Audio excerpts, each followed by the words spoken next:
Hey, race fans!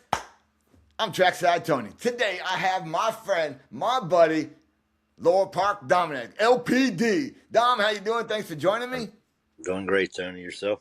I'm doing fantastic. Big weekend coming up in your neck of the woods. Laurel Park hosting the Preakness Stakes. No, Oh, look at that, big American Pharoah fan. got the Here we go. spirit.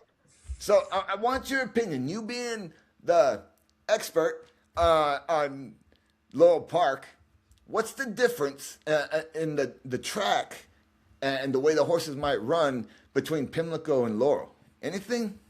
Well, I mean, Pimlico's always been a speed favoring track because the way it was built, it's got really tight turns, Right. so it always seems to favor inside speed horses. And Laurel has a lot longer stretch, wider turns. It Okay.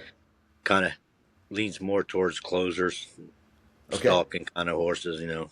You rarely get wire to wire winners of Laurel unless there's less speed bias, which Right. most of the time it's either when it's really cold in winter time or if it rains, which because Okay. sometimes change the track real drastically, where speed will hold. Right. So speaking of rain, I think there's rain in the forecast this weekend. It's actually a couple hours away. We're supposed to be getting some tonight and possibly the overnight to tomorrow, but Friday, Saturday looks like it's going to be decent weather. Okay. I don't think the rain really should affect the surface. Okay, so because I know at Pimlico a couple years back, Caesar Gray, he was a mudder. He loved the mud. You know what I'm saying? And, Sure. and we saw it was pretty much gate to wire, right? Yeah. And, Yeah. and last year, not so much. No, because journalism came from behind Yeah. and fought through it. But I think Louis Saez was on the lead pretty much the whole way, Yeah. right? Can't remember the horse's name. Yep. He But sure was, and so they had to catch him. they had a cat. I mean, journalism just showed his class. I think that's Absolutely. So the reason. with that, these horses going to Laurel, it's a smaller venue. What do you think? What are you looking at here? Who's it going to favor? And then what's your prediction? Who are you liking? I mean, I guess the wise, the sharp horse everybody's talking about is Taj Mahal. Yep. I mean, I was there for the Rico test show when he won that to get, winning you're in for the Preakness. Right. I mean, it was impressive how he broke from the outside, cleared off, opened up by 8. Right. Thought he was coming back to the field, turning for home. Then he rebroke, but they did come home in a very slow time. Yeah. And I I just noticed don't. him. I mean, looking at this race, I see a lot of other speed in there, especially like Paco Lopez. I don't think he's going to allow Brittany's horse to coast to the front and have everything in play. I definitely don't. I mean, that horse has speed going short. I think they might set up for a closer. I mean, more of a stalking type. I don't see a Yeah. horse coming back from 15, 20 lengths out of it, no. But Right. someone sitting about 5 or 6 lengths off the lead should be Got to able to get win shut. the race. Now, if it Because I'm rains, not sure they might be going to the second finish line because they do have 2 finish lines. right, and So, that speaking of that, man, that's it can get confusing for jockeys, right? you should know last Friday. You had to bring that up. Okay, bring it up. Here we go. We raced one time over at Laurel on turf with She's a Raging Cajun, and we were sitting third, and the jock, it was that same scenario. They were going second finish line. He thought it was the first, and at the time you saw him pretty much relax, and we're just like, oh no, and the other two horses or the other horse went right past her, and it was There like, goes a couple oh. $100 bills. Yeah, but I mean, and that's why I say, difference of these tracks. Pimlico has one. Some you have to pay attention to, not just for the Preakness. I mean, on the card, there'll be races, especially like 5.5 furlong turf. They use Right. the second line. And I've seen a lot of jockeys that don't ride there come in and make that mistake of standing Okay. up before. That was my next thing. Even though these big time names are coming into town, maybe they have that lapse real quick, and it has happened. I've seen it even up to So last Friday. So yeah, so it's like I think I saw that race, and it was just like, Penn National jockey that don't ride much at Laurel, so he made the You know, mistake. what are you supposed to do? Just keep riding? Just keep riding? What? I mean, Definitely. I mean, I guess you have to make sure the jockey educates himself before the race and to remind himself they're going to the second line. all right. Hey, so that's a team effort. You know, the trainer's like, hey, remember this? Yeah, You know, remember, just watch. make sure you tell them.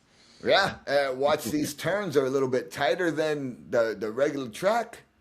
You know, anything else you can give us in I guess tips to be knowledgeable about? I mean, you mostly look for. I mean, horses that ran over that surface is big. I think because a lot of horses, Laurel's a deep track. Some horses Yes, just don't take to it, and yes, I will always give a little edge to horses that had race over the dirt.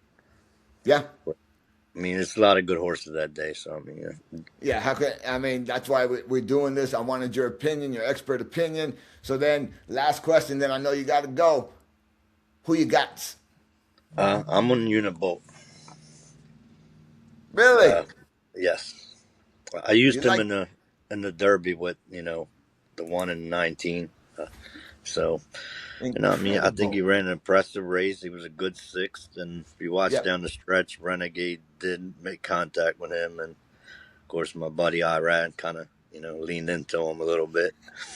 So Shout out, Irad. there was a lot of leaning and bumping in that race. I Yeah, mean, it was a pretty rough race, I but like it. I think Go ahead. and I've seen Raleigh Mott ship in the Laurel, and his horses usually run pretty decent there. Okay. So I, I, I maybe like I like that. You know, Incredible was strong at the Colonial Downs. You know, yes, and a very impressive solid race. bang up race. You know, but I'm taking talking. You know, Irad on it, and it's always been in the mix on all the races that it's done. And we're looking into this, and I think he's riding. He's gonna be riding to win. Sure. Now they all do, but especially because he missed it by like a long nose in the Derby. But he's won the Preakness before, though, right? He has, Yeah. but Yeah. he just missed the Derby. Yes. So I I think guess he's they gonna owe be. it to him. They What's owe that? it to him. Yeah, I guess they owe it to him. They owe it to him. I'm taking talking. He's a morning line 20-1. I like what I've been seeing, you know, and so that's Good who I'm pick. going with. Of course, I think everything could change. I mean, the one thing I can tell everybody: just watch the first few races. See if there's a bias. Sometimes it happens at Laurel, but I don't expect someone to wire the field. Definitely not. Too I many like good that. jockeys, too many good trainers, and Yeah, they're going to let someone steal it. It's not like a $5,000 claiming race where right. you wait for him to go, and no one goes at that point. Yeah, But totally I'm just get that. I don't believe in Taj Mahal, so Okay, you know, hometown hero, I guess, not on your list, but I understand where you're coming from, and that's excellent advice. See how the track is favoring. yes, definitely. Watch a few races, you get a good idea. Perfect. Are you waiting for it to get back to Pimlico, where Uh, it belongs? Mixed emotions about Filmica, but I Okay. hope it just stays in Maryland. To be honest, Yeah. my opinion, I think in 5 years, it's going to be around the Colonial Downs. So That would be a sight to see. That's going to be awesome. All right. Laurel Park Dominic, my buddy, thank you for your thanks, time. Tony. We'll talk to you soon. All right, bye. Good luck, everybody. Enjoy the Preakness. Good Take care. luck. Bye bye.